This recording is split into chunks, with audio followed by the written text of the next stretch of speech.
we are so grateful to have the chairman of the Freedom Caucus, ladies and gentlemen, for the congressman from North Carolina, Mark Meadows.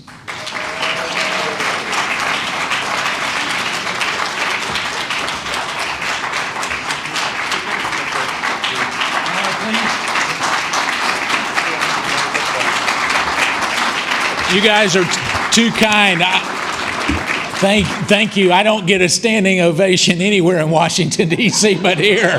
So, I was going to make a joke. Senator Perdue just came in, and so I have to modify it just slightly for the gentleman from Georgia.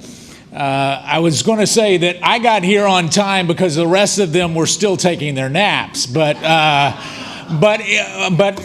present company, excluded from that remark. But it is great to be with you. Thank you so much for all that you do for the cause.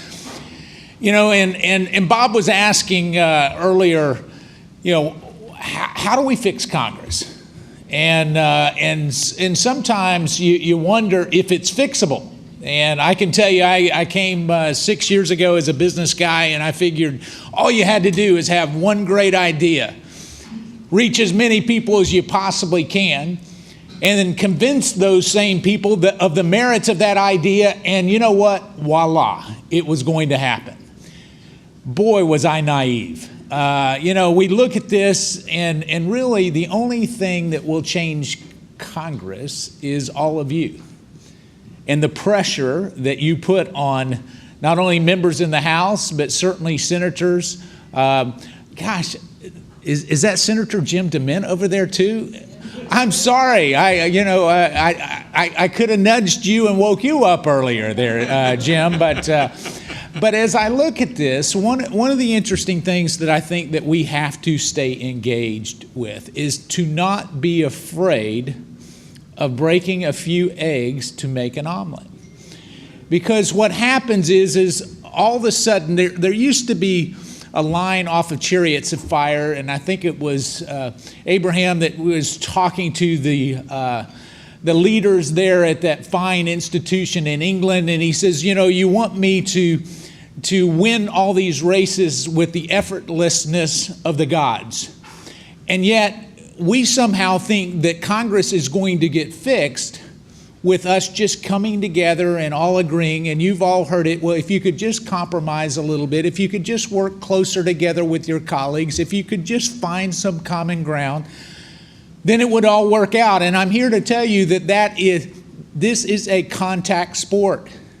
It is a sport that must be engaged with each and every day. Now, Bob was very kind to say that I'm an iceberg. I've been called different things. And in fact, that's probably one of the nicer things that have been said about me.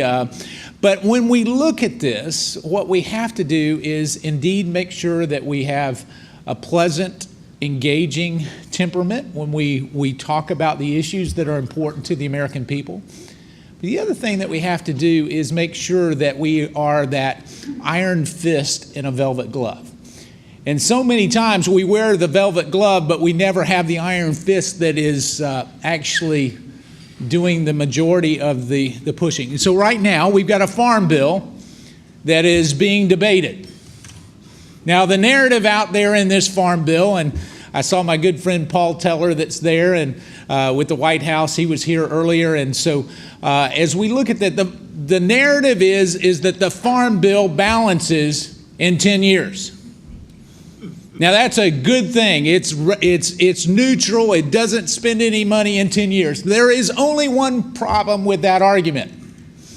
It spends $3.3 billion in the first 5 years, and it's a 5-year farm bill. Now, only in Washington, D.C. can you have something that balances over 10 that has a life of 5 years and supposedly is going to save money in the out years. Now, I say that. I pointed out the obvious to the speaker the other day, and he at least had to acknowledge the fact that that rhetoric needed to be dispensed with. So here's what I would ask you. How do we change Congress? You change it really one senator at a time. You've got some great conservative senators that are here. The president talks about the gentleman from Georgia on a regular basis. He actually calls the senator a friend, and that's hard because when you're a principled leader like Senator Perdue, what happens is that you automatically can come into conflict with this administration. And yet the president respects those who are willing to stand up and say that this is the way that it needs to be. So here's three things that I would ask you to do. One is the appropriations process. Until we get that back in a place where we're actually passing 12 appropriations bills, of which we have not done in, I don't believe we've done that actually in this decade, but we certainly haven't done it in the last 6 or 7 years. Until we get that appropriations process back in place, we will have no power. I mean, literally, we will have no power if you do these omnibus. What happens, they continue to get bigger and bigger. They get to be $1.3 trillion. So at the cost of actually providing the money that we needed for our defense, it came at a cost of $63 billion for non-defense discretionary, which is a 13% increase in the size of government. I don't know anybody back home that got a 13% raise last year, and yet we've given the federal government a 13% raise. So we need to get the appropriations process. We need to also call out those who have the talking points that act like they're doing things, even among conservatives, when they're not actually doing it. Now, you know what they do is they hide behind the talking points, and they do that. And I'll give you a prime example. We'll go back to the Farm Bill because we're sitting here looking at the Farm Bill right now. There was an amendment in 2013 that passed the House, passed the Senate, and miraculously got pulled out of the Farm Bill because it actually limited the amount of money that was paid as a corporate subsidy on some of the farm subsidies. It got pulled out, so it never made it in the final bill. Passed in the House, passed in the Senate. So we thought that that would be a good amendment to actually offer up this time. And the reason we thought that is because we found that there's 18,000 people getting farm subsidies that live in New York, Chicago, Los Angeles, Miami, Florida. And so here they are getting these farm subsidies, and they're not farming. They're managing the farm. And what does managing the farm means? They have to participate in one conference call a year. Now, I don't know about you, but I protect the American taxpayer dollar harder than that. So we thought that that amendment would be made in order and should be made in order, and that the people should vote on it. But our side saw that as a poison pill. Now, I'm not talking about the Democrats. I'm talking about the Republicans saw that as a poison pill.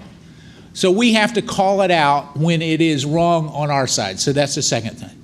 The third thing that we have to do is that we have to make sure that the process does not get negotiated by four corners ever again. You know, the last time I checked, that there were 535 members in the House and Senate. And yet the budget deal got negotiated by 4 people. And none of those were elected. So it wasn't McConnell, it wasn't the Speaker, it wasn't Nancy Pelosi, and it wasn't Schumer. It was those 4 people's staffers that negotiated the deal. And the last time I checked, they don't have a good track record of actually winning on negotiations. So it's time that we actually get members of Congress. It's time that we get senators that have actually negotiated in his life and created a business. I told them, I don't care who negotiates on my side. Here's what I would do. Get 5 of the car dealers. Put them in a room for my side. I've always left money on the table in a car. They can negotiate a better deal than 4 staffers. So those are the 3 points that I would ask us to try to encourage our members, both in the House and the Senate, to do. And with that, I'm going to yield back so that the gentleman from Georgia can come up and illuminate the crowd. Thank you so much. Thank you, Mark. Thank you. Well,